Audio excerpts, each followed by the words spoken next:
You're 14 years old and you're hungry. Not the kind of hungry where you skip a meal. Real hungry. 3 days without anything except half a piece of bread split between you and your two brothers. You live in a refugee camp in northern Pakistan. The camp's name doesn't matter. They all look the same. Canvas tents, dirt floors, lines for water. The constant sound of children crying, because that's what children in refugee camps do. They cry all the time. You stopped crying at 11, quid. That's when your father died in an American bombing run that hit a house 200 meters from yours. Your father wasn't a terrorist. He sold fruit. The drone didn't know that. You don't go to school. There is no school in the camp. There was one for 3 months, funded by some non-profit organization. It closed when the money ran out. You learned to read a little bit. You know how to write your name. You can count to 100. COD. You don't know algebra or geography or who invented electricity. You know you're hungry. You know your father's dead. And you know the man who showed up at camp last week says he knows who killed him. This man is around 35 years old. Long beard, clean clothes, calm eyes. He doesn't yell. He doesn't threaten. He's kind. He brought food, rice, bread, meat, real food. He distributed it to the families. He sat with the children and told stories. He knows the Quran by heart. He talks in a voice that sounds like your father's voice. Soft, certain, like everything's going to be okay. He comes back the next week, and the week after that, and the week after that. He always brings food. He always sits with you. He asks about your father. You talk, he listens. I mean, he really listens. Nobody listens to you in this camp. Your mother's too busy trying to keep you alive. Your brothers are too young to understand. The other men have their own problems. But this man listens, and he gets angry with you. Not yelling anger, quiet anger. The kind you see in his eyes. The kind that validates yours. You're 15 when he invites you to study at a madrasa. It's not far, an hour by car. He tells you you'll learn to read properly. You'll have food every day. You'll have a room. Your mother doesn't want you to go. She cries. She says she's already lost your father, and she can't lose you too. He talks to her. He tells her you'll have a future. He tells her he'll take care of you like you're his own son. She lets you go. She doesn't have a choice. She can't feed you. The madrasa is a 2-story building on the edge of Peshawar. There are 40 other boys there, all between 13 and 18. All orphans or boys whose parents can't feed them. All hungry, all angry. You fit right in. The first 3 months are good. You learn to read the Quran in Arabic. You wake up at 5, pray, have coffee, study until noon, eat lunch, study until 6, have dinner, pray, sleep. It's routine. It's the first real routine you've ever had in your life. You like the routine? You like knowing what's going to happen every hour of every day. In the refugee camp, you never knew. In the 4th month, the lessons change. It's not just Quran anymore. Now, there are history lessons. Lessons about what the Americans did in Iraq, in Afghanistan, in Palestine. Coal with you see photographs. Dead children, destroyed houses, families crying over rubble. The photographs look like your camp. The destroyed houses look like your house. The dead children look like your brothers. The teacher says it's not an accident. It's intentional. It's a war against Islam. The infidels want to destroy everything you believe in. You believe him. Why wouldn't you? Your father was killed by an American drone. The evidence is in your own blood. In the 6th month, you watch videos. Videos of fighters. Videos of speeches. Videos of operations. The men in the videos are brave. They're heroes. They fight against the same planes that killed your father. They have weapons, but their most powerful weapon is faith. It's willingness to die. Death isn't the end. They say it's the beginning. It's the door to paradise. It's the way to see your father again. You want to see your father again. In the 9th month, physical training starts. You wake up at 4. You run. You do push-ups. Cute. You learn how to handle weapons. You learn combat discipline. You learn how not to feel fear. Actually, you learn how to feel fear and do it anyway. You're 16 years old. Your arms are stronger than they've ever been. Your mind is more focused than ever. You have a purpose now. For the first time in your life, you feel like you exist for a reason. In the 12th month, the man who recruited you comes back. He's been gone for months. He sits with you. He tells you you're special. Out of all the boys, you're the most dedicated, the most courageous, the most faithful. He tells you he has a mission for you, a mission that will change everything, that will avenge your father, that will take you to paradise. He never says the word bomb. He never says bomb. He says sacrifice. He says honor. He says direct entry into the eternal garden. You're 16 years and 10 months old. You say yes. You don't hesitate. You don't hesitate because there's nothing in your life worth keeping. Your mother's still in the camp. Your brothers are growing up hungry. Your father's dead. Your future is invisible. The only thing you have is the promise that all of this will mean something, that your death will be worth more than your life ever was. The next 2 months are preparation. You learn how the vest works. Detonators, explosives, metal spheres. The vest weighs 20 pounds. Train with it until you get used to it. You eat, sleep, and pray wearing it.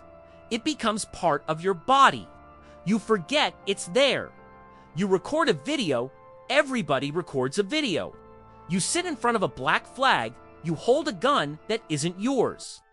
You read words that somebody else wrote. You say you're doing this for God, for your land, for your father. Your voice doesn't shake.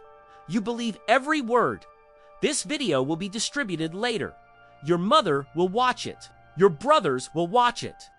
You don't know this, but your mother will recognize the shirt you're wearing. It's the same one she sewed for your 14th birthday. The last time she saw you, the day comes. It's 3 in the morning. You're 17 years old. In 6 hours, you won't exist anymore. And the worst part, you know it. You chose it. Or you think you chose it. When you're 14, hungry, and your father's dead, you don't know what choice means. You know what survival means. You wake up, you pray. Prayer is longer than the others. You feel something in your chest. It's not fear, it's pressure. Like somebody's sitting on your heart. You don't have a name for it. You push the feeling down. You get dressed. The vest goes on under your shirt, under a loose jacket. A car takes you. You don't know where until you get there. It's a market, a medium-sized city. There are fruit stands, spice stalls, fabric booths. There are people walking around. There are children. You see the children? You see them in that instant. For a fraction of a second, something inside you locks up. A voice that isn't the recruiter's. A voice that sounds like your mother's. It says, stop. You don't stop. You push the voice down along with the pressure in your chest. You get out of the car. You walk, your steps are firm. You learn to walk like this without hesitation, without looking to the sides, without drawing attention. You look like a normal guy going to buy fruit. You're 30 meters from the center of the market. 20 meters. 10. You stop. You don't know why you stopped. It's not doubt, it's something mechanical. Like your body knows something, your mind doesn't. You look to the right, there's a girl around 5 years old holding her father's hand. She's staring at a candy stand. She has the same eyes as your youngest sister. The same look of wanting something and knowing you can't have it. You look at her for 2 seconds. 2 seconds is an eternity when you're one gesture away from dying. You close your eyes. You recite a phrase, the same phrase they taught you. You put your hand in your pocket. Your fingers find the detonator. It's a small button, plastic, the size of a pen cap. 37 people are within a 50-meter radius around you. You don't know this. You didn't count. You didn't look. You don't want to know. You press the button. What happens in the next 0.03 seconds is this. The electronic detonator sends a current to the primary explosive. The primary explosive detonates and generates a shockwave that activates the main charge. The main charge detonation creates a pressure wave that expands at 26,000 feet per second. 26,000 feet per second. The speed of sound is 1,125 feet per second. This is 23 times faster than sound. The metal spheres in the vest turn into projectiles. They travel at 4,900 feet per second. Within a 16-foot radius, nothing survives. Within a 49-foot radius, the death rate is 60%. Within a 98-foot radius, shrapnel causes serious injuries. You don't feel anything. There isn't time. Your nervous system needs 20 milliseconds to register pain. The shockwave destroyed your body in 3 milliseconds. You didn't exist anymore when the sound of the explosion reached people 100 meters away. 37 people nearby. 22 died. 15 were injured. The 5-year-old girl didn't die. She lost her left leg and the hearing in her right ear. Her father died standing up, holding her hand. His body protected the right side of her body. He didn't plan it. It was pure physics, pure geometry. His body was between the explosion and his daughter, so his daughter survived halfway. You were 17 years old. You were recruited at 14. It took 3 years to turn a hungry boy into an instrument of destruction. 3 years of food, clothes, purpose, and manipulation. Nobody is born a suicide bomber. Nobody wakes up one day and decides to blow themselves up in a marketplace. It's a process. It's slow. It's systematic. It's efficient. And it starts with rice. According to United Nations estimates, between 2001 and 2021, more than 1,300 suicide attacks were documented in Afghanistan and Pakistan. The average age of the attackers is 21 years old. The youngest were 13. Most were recruited in madrasas or refugee camps. Most were orphans. Most never had formal education. Most never had a real choice. You weren't a monster. You were a 14-year-old boy who was hungry, bored, and someone gave you a plate of rice and told you your father was waiting for you in paradise, and you believed it. Because when you're 14, you're starving, and the only person who listens to you tells you that dying is the answer. You don't have the tools to say no. You don't have the information to question it. You have nothing, and nothing is exactly what makes recruitment work. The market was rebuilt in 2 months. The stalls came back. The fruit came back. The people came back. The 5-year-old girl got a prosthetic leg. She limps a little. She doesn't hear well on the right side. She has nightmares every night, but she goes to school now. Someone paid for it, a non-profit organization, the kind that shows up afterward. Your video was distributed online. 500 views on the first day, then 1,000. Then it disappeared. The algorithms took it down. But before it did, your mother saw it. She recognized the shirt.